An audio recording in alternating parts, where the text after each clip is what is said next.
sahabat ketika mereka dikehendaki oleh orang tuanya untuk meniru Kanjeng Nabi, maka mereka hanya menyediakan unta untuk mendatangi rumah Nabi, mendatangi masjid Nabi, melihat perlakuan Nabi, mendengarkan nasihat Nabi. Mereka menjadi pengikut Nabi Muhammad.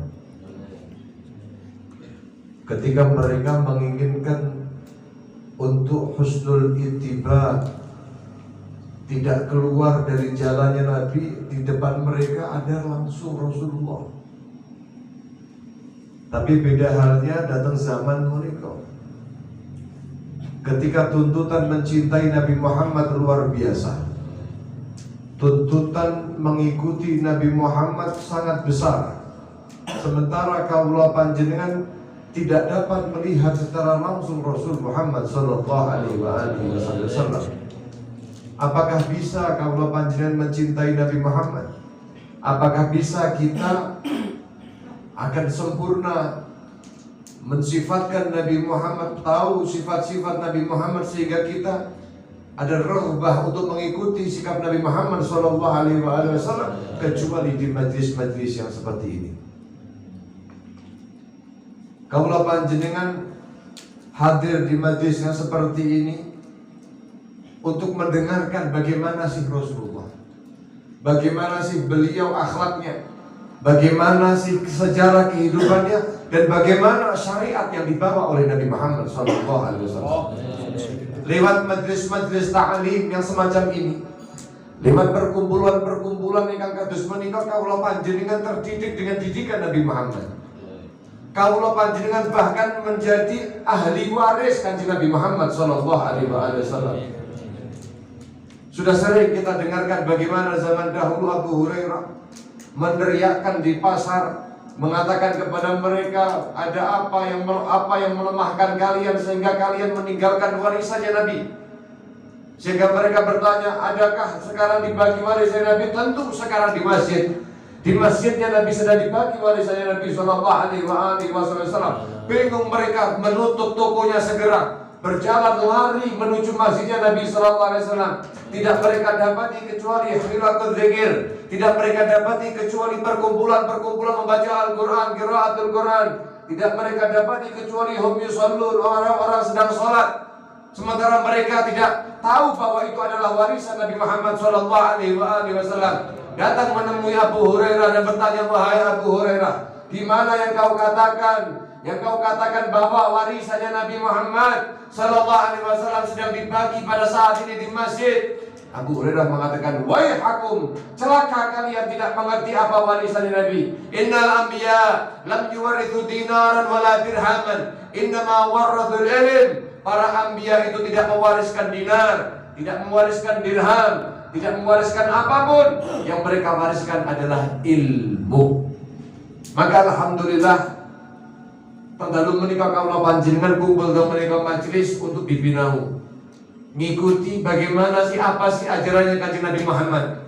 Perlahan, langkah demi langkah, insya Allah kaulah panjenengan dapat membanggakan Nabi Muhammad sallallahu alaihi wasallam lewat majlis-majlis yang demikian ini. Hadirin yang kaulah muliakan, perkawis yang paling penting di dalam agama yang ditinggalkan oleh Nabi Muhammad untuk kita jalani adalah yang ketika kita meninggalkan adalah menghancurkan agama.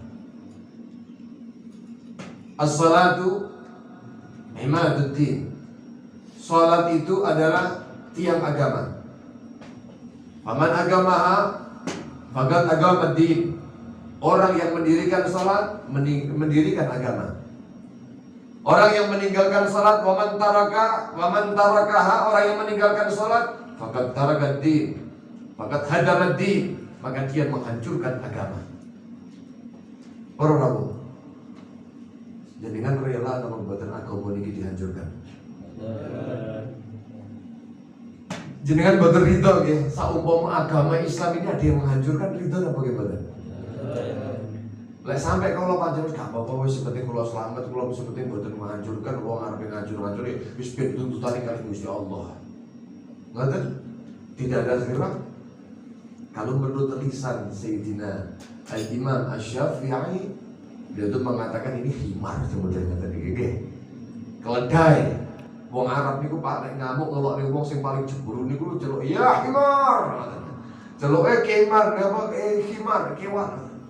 Niku wis pelokokan sing paling dasar sekali. Kalau ada ulama kemudian tidak mengamalkan ilmunya, jauh daripada sunnah Nabi Muhammad, pakai imamah dan sebagainya, maka para ulama yang lain mengatakan ini al-hamir bil amain, himar tapi menggunakan imamah. Itu kalimat-kalimat telak, Pak. Sayyidina al-Imam Asy-Syafi'i rahmatullah alaihi rahmatul abrar, beliau itu mengatakan man istughdiba ay fi haqqillah, fi haqiddin, fi haqqi Rasulillah sallallahu alaihi wasallam, falam yaghdab fa huwa himar. Orang yang dibuat marah tentang perkara hak Allah, tentang perkara agama, tentang hak Nabi Muhammad salawatullah wassalamuhu alaihi. Kalau masalah agama kemudian dibuat marah, kita dipancing. Saat ini mulai musim orang yang mulai memancing amarah umat muslim. Al-Quran dirobek, musola dicoret-coret, ulama dikriminalisasi, banyak penusukan, banyak penganiayaan, banyak pembatasan ulama-ulama yang tegas. Betul? Gue kira-kira kok gila kan kalau kayak banyak bau-bau abu-abu orang yang ingin menghilangkan kata-kata ketuhanan atau yang berkaitan dengan agama di negeri ini. Falam yaghdab, perkawis agami kepanjenengan tidak peduli. Kita tidak punya ghirrah, kepedulian di situ. Maka dawuhipun Sayyidina al-Imam Asy-Syafi'i fahuwa himar. Tidak ada bedanya dengan himar. Kanjeng Nabi ini kok rahmat apa mboten? Rahmat ya? Bahkan kanjeng Nabi niku wa ma arsalnaka illa rahmatan. Kan dikatakan begitu. Bahwa dibacakan di dalam kitab Sibtul Durar niku dikatakan oleh Al-Hali wa ma akhrajal amlaku min qalbihi adha walakinnahum zaduhum tuharan ala tuhri. Kanjeng Nabi niku dibelah dadanya. Betul?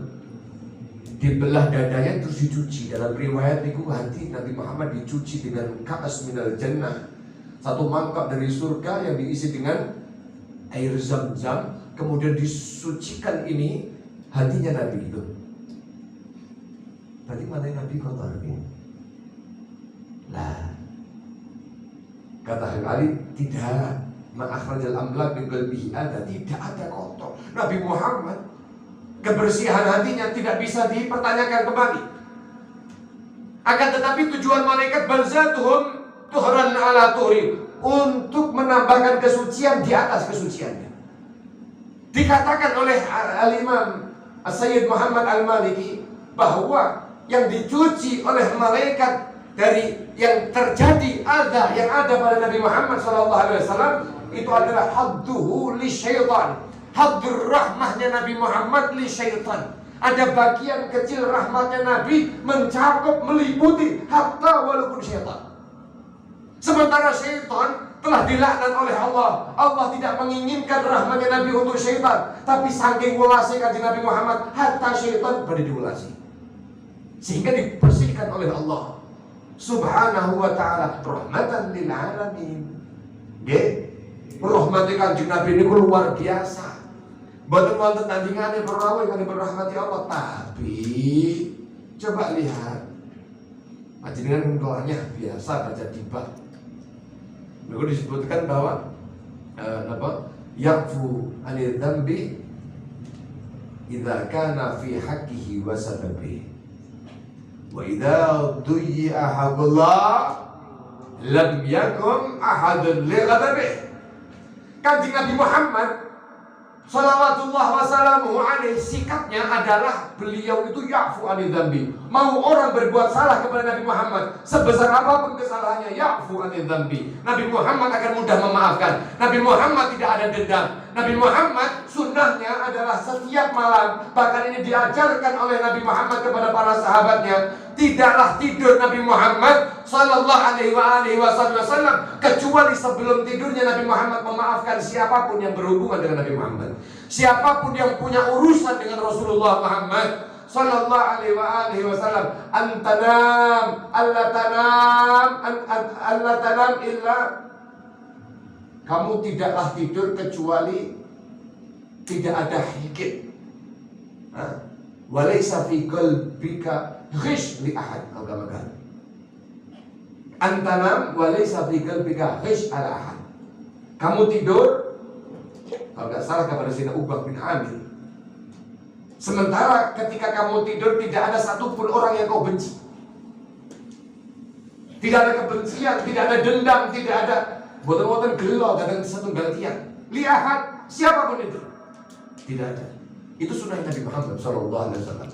Kadang-kadang kalau panjenengan turu niku mikiri karo pegel karo wong. Nggih. Lek sunah kanjeng Nabi Muhammad, maafkan semuanya dimaafkan. Itu kanjeng Nabi Muhammad. Idza kana fi haqqihi wa sababi. Tapi ini kalau berkaitan haknya Nabi Muhammad dan juga berkaitan dengan yang perihal kesendirian Nabi Muhammad. Artinya pribadi Rasulullah Muhammad. Tapi wa idza duya haqqullah, kalau sudah mulai disepelekan haknya Allah, diremehkan haknya Allah, agama mulai ditindas, agama mulai dicemarkan, agama mulai dihina, ulama mulai dikriminalisasi dan lain sebagainya yang berkaitan dengan agama. Falam Fa'idha duya haqqullah lam yakum ahadun. Tidak ada orang yang dapat menahan satupun daripada murkanya Nabi Muhammad, bighadabi murkanya Nabi Muhammad sallallahu alaihi wasallam. Sallallahu alaihi Nabi Muhammad. Amin.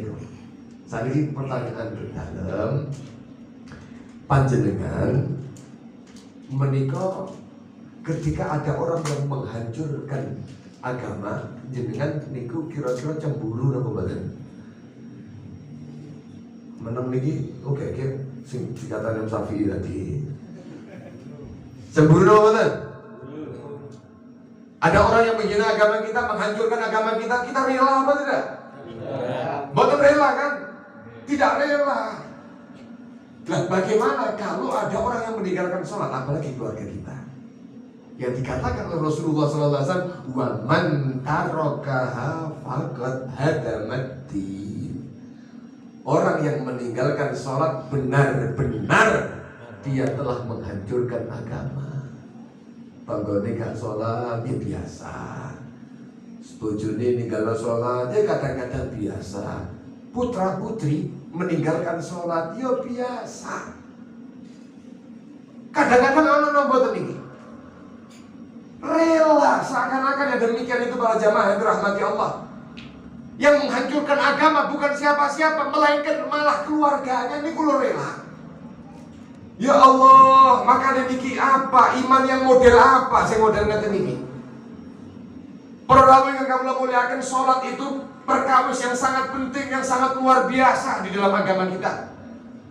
Al-Imam Abdullah bin Ali al-Haddad beliau mengatakan, kalau pengen tahu bagaimana kedudukan sholat ini di dalam agama, seperti manzilatir ra'si alal jasad, kedudukannya seperti kedudukan kepala atas semua jasad manusia. Manusia tidak punya tangan, saged urip napa badan? Pernah Anda melihat orang tanpa tangan? Pernah Anda melihat orang tanpa kaki? Pernah kita melihat, sering kita melihat orang tanpa telinga. Bahkan sak badan niku lho mboten-mboten Pak, mulai dari atas pusar tok sing wonten. Niku pusar ke bawah tidak ada. Saged duduk? Saged. Tapi apakah pernah dalam sejarah ada orang hidup tanpa kepala? Wonten apa mboten?